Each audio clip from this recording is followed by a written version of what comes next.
अस्सलाम वालेकुम गाइस, कैसे हो आप सब लोग। This is doctor Hamza and welcome back to another video.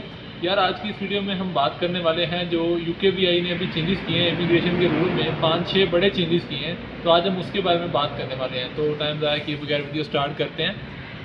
सबसे पहला जो उन्होंने रूल, सबसे ज़्यादा जो रिस्ट्रिक्शन अब उन्होंने इस दफ़ा लगाई है, ये कोई अच्छे रूल्स नहीं आए। इनमें ज़्यादातर रूल जो हैं वो कि यहाँ पे जो भी हैं स्टूडेंट है, चाहे डिपेंडेंट वीज़ा पे है, चाहे स्किल वर्कर वीज़ा पे है या केयर टेकर वीज़ा पे है, उन सब के लिए ना दिक्कत आने वाली है, मुश्किल रूल्स आए हैं।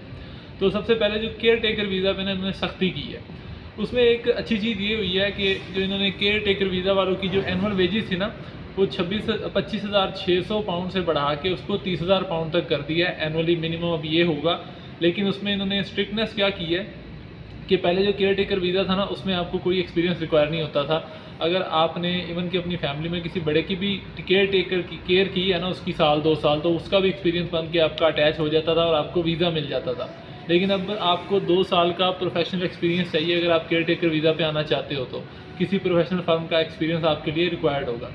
ये एक जो सख्ती आई है रूल में। नंबर 2 पे बात करें तो पहले केयर टेकर वीज़ा की वैलिडिटी थी 3 साल, तो अभी जिन्होंने कम किया उसकी वैलिडिटी को कम करके 2 साल कर दिया है, जो कि एक अच्छी खबर नहीं है ऑब्वियसली।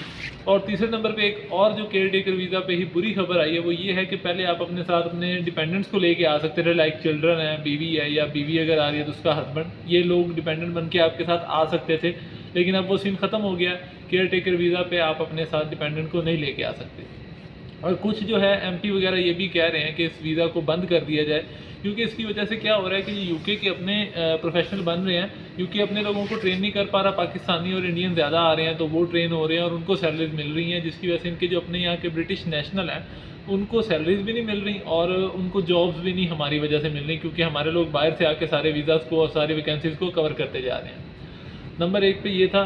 और दूसरी बड़ी अपडेट जो आई है वो है चिल्ड्रन डिपेंडेंट वीज़ा पे, जो अब डिपेंडेंट बना के बच्चों को साथ लेके आते थे, अब वो लाना इतना आसान नहीं रह गया, क्योंकि उसकी अब इन्होंने 3 रिक्वायरमेंट्स कर दी हैं।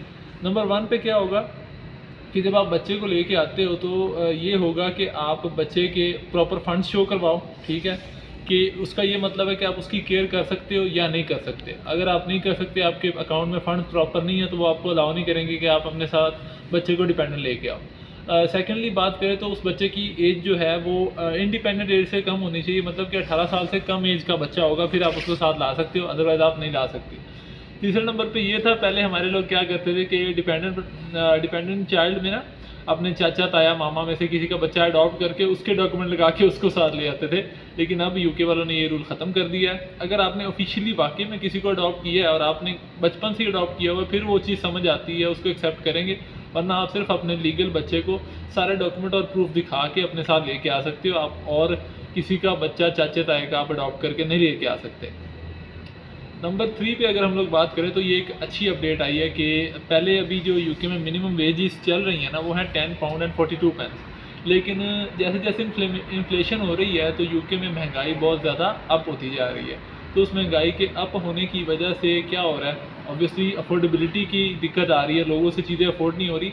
तो यूके गवर्नमेंट ने ये किया है कि जो वेजेस हैं वो 1042 से बढ़ा के 11 पाउंड कर दी हैं। अभी से ये डिसीजन हो चुका है, लेकिन ये अभी एप्लीकेबल नहीं होगा। ये एप्लीकेबल होगा जाके 1 अप्रैल से, जैसे इस साल 1 अप्रैल से हुआ था 950 से 1042 हुई थी वेजेस, अगले साल 1 अप्रैल से वो 11 पाउंड हो जाएगी मिनिमम वेज, जो एक एडल्ट की होती है। तो ये एक अच्छी अपडेट आई है। और इसके अलावा जो 4 अक्टूबर से रूल आए थे, उसमें क्या था कि आपकी वीज़ा फ़ीस जो है ना वो इंक्रीज़ हो गई थी, ठीक है। 300 पहले समथिंग थी, 363 थी, अब वो नेक्स्ट इनटेक वालों के लिए इंक्रीज़ हो चुकी हुई है। और हर किस्म के वीज़ा फ़ीस में ना 15 से 20% तक इंक्रीज़ आया है, राइज़ हुई हैं। ये स्क्रीनशॉट आप स्क्रीन पे लगा हुआ देख रहे हो कि वीज़ा फ़ीस कितनी कितनी कौन से वीज़े की इंक्रीज़ हुई है। और उसके बाद एक जो है और बुरी खबर आई है कि इन्होंने कहा था कि हम IHS फ़ीस को बढ़ाएंगे। इन्होंने तभी कहा था जब ये अक्टूबर में अपडेट्स आई थी, लेकिन उन्होंने डेट नहीं दी थी कि हम लोग कब बढ़ाएंगे IHS फ़ीस को, जो कि यहाँ पे हमारी हेल्थ इंश्योरेंस को कवर करती है, जिसमें हम लोग अपना चेकअप कराते हैं और अपने छोटे मोटे मामला जो हमारी तबीयत लाइक जनरल चीज़ों में हमें मेडिकल इश्यूज़ आते हैं ना, उनको हम ट्रीट कराते हैं। बेसिकली वो फ्री होते हैं, यहाँ पे वो फ्री नहीं होते, उसकी हम IHS फ़ीस उसी की पे करके आते हैं, पाकिस्तान से आए, इंडिया से आए, जहाँ से भी आए। तो वो इन्होंने ना पहले थी जो बैचलर्स पे आते थे स्टूडेंट, उनके लिए थी 470 पाउंड, और जो आते थे मास्टर्स के लिए उनके लिए थी वो 624 पाउंड एनुअली। तो अभी इन्होंने क्या किया है कि जो बैचलर्स पे आएंगे उनके लिए बढ़ा के कर दिया 776 आई थिंक में भी स्क्रीनशॉट शो हो रहा है, और जो मास्टर्स के लिए आ रहे हैं उनके लिए बढ़ा के 1035 पाउंड कर दी है। और ये एक बहुत बड़ा चेंज है और बहुत ज़्यादा इंक्रीज़ किया है इन्होंने इस चीज़ को। तो ये जो बैचलर्स पे आते हैं उनके लिए भी बहुत दिक्कत होने वाली है, और मास्टर्स वालों का 1 साल होता है, लेकिन उनको भी फ्री में कह लें कि अगर पाकिस्तानी करेंसी में देखा जाए तो ₹1,00,000 का फ्री का टीका लग गया है। ये इंक्रीज़ कर दी है इन्होंने वेज। तो ये एक अच्छी अपडेट नहीं है, ये बहुत नुकसान होने वाला। अब जो लोग वहाँ से आते हैं ऑब्वियसली उनके पैसे ज़्यादा लगेंगे। वीज़ा एप्लीकेशन में जहाँ पहले 2-2.5 लाख लगता था एक बंदे का, या 3 लाख, अब में भी वो 5 से 6 लाख लगेगा। और सबसे लास्ट पे अगर बात करें तो इंडियंस के लिए एक और अच्छी अपडेट है कि नेक्स्ट मंथ जो है ना इंडिया का लॉटरी वीज़ा जो है वो खुलता है, मे बी 48 घंटों के लिए या थोड़े टाइम के लिए वो खुलता है। वो खुलने वाला है जो लॉटरी वीज़ा है इंडियंस का, तो वो इंडियंस तैयार रहें उसके लिए और अप्लाई धड़ाधड़ करें जैसे ही वो वीज़ा खुलता है। उसकी भी अपडेट अगर पॉसिबल हुआ तो मैं ज़रूर शेयर करूँगा। So this was all about today's video. I hope आप लोगों को वीडियो अच्छी लगी होगी। अगर वीडियो अच्छी लगी है तो इसको लाइक करें एंड चैनल को सब्सक्राइब करें। नेक्स्ट टाइम मिलते हैं। अल्लाह हाफ़िज़।